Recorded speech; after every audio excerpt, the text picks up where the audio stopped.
고팡세 시간입니다. 사람들은 성경에 대해서 여러 가지 이야기를 합니다. 가령 시인 괴테는 인간의 정신과 문화가 발전하고 과학이 엄청나게 진보한 것은 인간의 마음이 원하는 대로 된다고 했을 것, 복음의 문을 넣을 수 있다.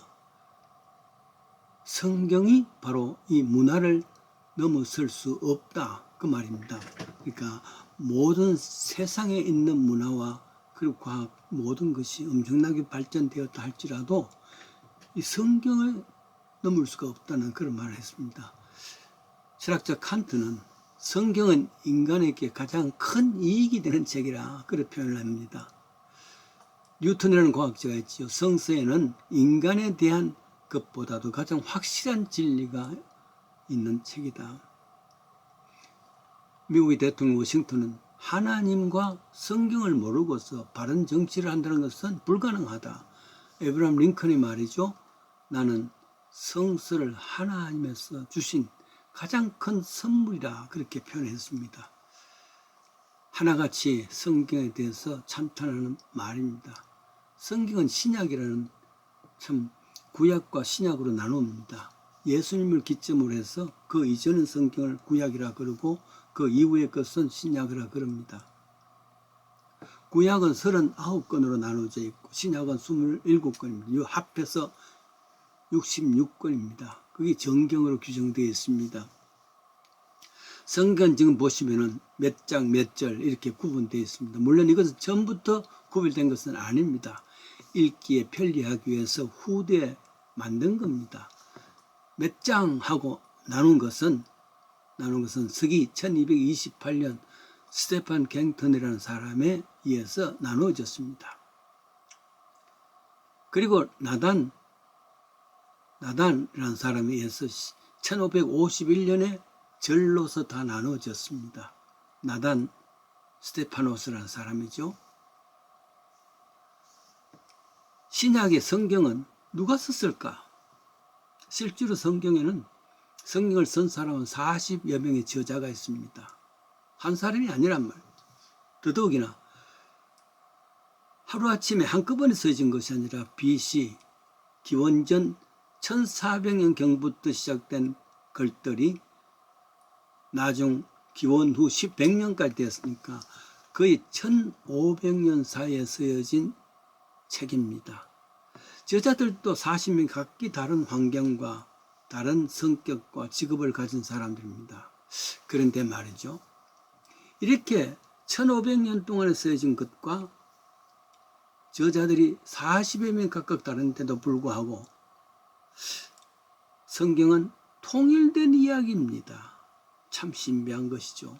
가령 우리 한국의 역사가 삼국시대부터 이조 때까지 한 1500년인데 이 가운데 여러 문장들, 저서들을 묶어서 책을 편찬했다. 그러면 내용이 어떻겠습니까? 각양각색으로 통일되지 못한 뒤죽박죽 책이 아니겠습니까? 그런데 성경 1500년간 40여 명의 각자 다른 저자들이 한꺼번에 했는데 하나의 초점으로 연결됩니다. 그 초점은 바로 예수 그리스도에 대한 이야기입니다. 구약은 그래서 이 예수를 멀리서 바라보면서 앞으로 예수님하고 예언으로서 기술했습니다.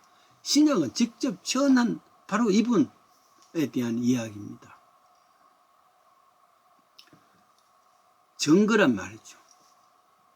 그러니까 각기 다른 사람이 1500년을 걸쳐 쓴 책의 모임 내용이 같은 흐르는 이유는 아마도 저자는 한 사람이라는 저자는 한 사람.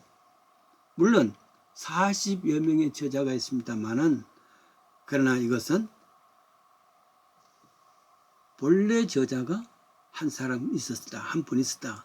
그분이 하나님이시다 하는 것을 우리가 믿습니다. 가령 40명의 화가들에게 각기 그림을 갖고 와라. 그래서 맞추어서 그림 갖고 온 것을 맞춰서 전시를 한다면은 이거는 통일성도 없고 엉망진창일 겁니다. 근데 만약에 한 사람이 전체 그림에 대한 구상을 하고 너는 어떤 파트, 너는 어떤 파트 이렇게 시켰다가 다시 다 가져와서 정리를 하면은 하나의 그림이 될 수 있지 않습니까? 성경이 바로 그런 의미입니다. 모자이크가 알지요. 모자이크. 거대한 모자이크는 한 사람이 할 수가 어려운 만큼. 그 대신에 너는 이 부분, 너는 이 부분 하고서 첫 번째 저자가 구상했던 것을 나누어서 받아서 다시 모인다면은 모자이크는 그림의 의미가 딱 맞을 수 있지 않습니까? 통일되고 분명한 조건이 될 수 있습니다. 성경 전체를 보면은 이렇게 40여 명의 저자들이 있지만은 먼저 이것을 구상하신 분이 있을 것이다. 그분이 바로 하나님이시다. 그 말이죠. 그래서 성경의 저자는 모세라든지 바울이 아니라 하나님이십니다. 그것을 믿는 것입니다. 그러면 하나님께서 이 책 66권을 주신 목적은 무엇인가? 그게 있습니다. 요한복음이라는 성경에 요한복음 21장 31절에 보면 오직 이것을 기록하면 너희로 예수께서 하나님의 아들이시다 하는 것을 믿게 알고 또 이를 믿는 자는 그 이름을 힘입어서 생명을 얻게 하려 했습니다. 목적을 분명 이 글을 66권의 목적이 분명하단 말이에요. 왜냐하면 성경 모든 인간은 죄에 인해서 죽은 존재인데 이 생명을 살리기 위해서 구원하시기 위해서 보내신 분이 예수입니다. 이것을 구약 성경은 그 예수님에 대해서 멀리서 예언을 하셨고 신약 성경은 그를 체험하면서 바로 이분이다 증거하시는 것이라 그 말이죠. 창세기 66권 중에서 첫 번째 책 이름입니다. 제네시스, 태초라는 말이죠. 시작이라는 뜻입니다. 이 책 이름을 현대자동차 고급 차명을 도용한 것 참 잘한 것이죠. 창세기 첫 주 성경이라면 그 중에 1장 1절은 태초에 하나님께서 천지를 창조하시니라. In the beginning God created the heavens and earth라 그럽니다. 일반적이라면 태초에 어떻게 하나님 존재하셨는가, 어떻게 창조하셨는가 이 관심이 있을 겁니다. 그것은 헬라적인 사고방식으로 해서 과학적인 훈련을 받은 우리 마음이기 때문에 그렇습니다. 그러나 성경은 과학의 책도 철학의 책도 아니라 진리의 책이란 말. 인간의 끝이 하나님 시작이 하듯이 인간의 모든 이성의 끝에서 시작하는 말씀입니다. 태초에 하나님께서 창조를 창조하셨다. 이게 순서입니다. 이는 역사책도 아니고 문학책도 아니라 믿음의 책입니다. 그렇습니다. 창세기 1장 1절의 말씀 태초에 하나님 천지를 창조하셨다. 이 1절만 믿을 수 있다. 그러면은 성경 전체 나오는 이적과 기사와 모든 것을 이해하고 모든 것은 믿을 수가 있습니다.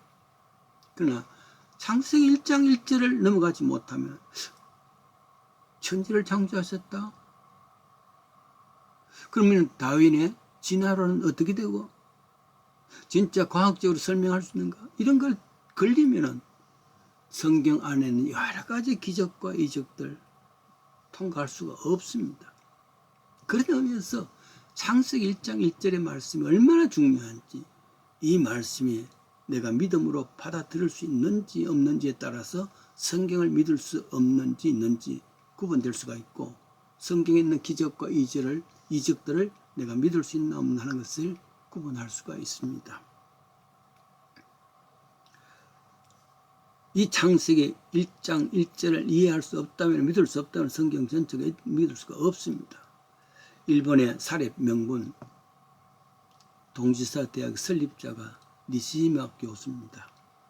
은혜 새 첫날 창세기 1장 1절 붙들고 깊이 묵상하고 상념을 사입니다.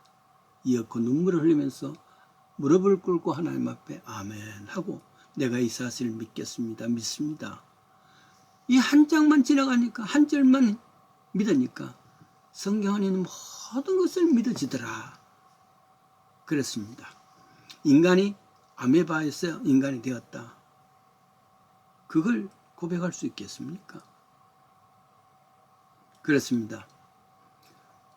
성경은 과학책이 아닙니다.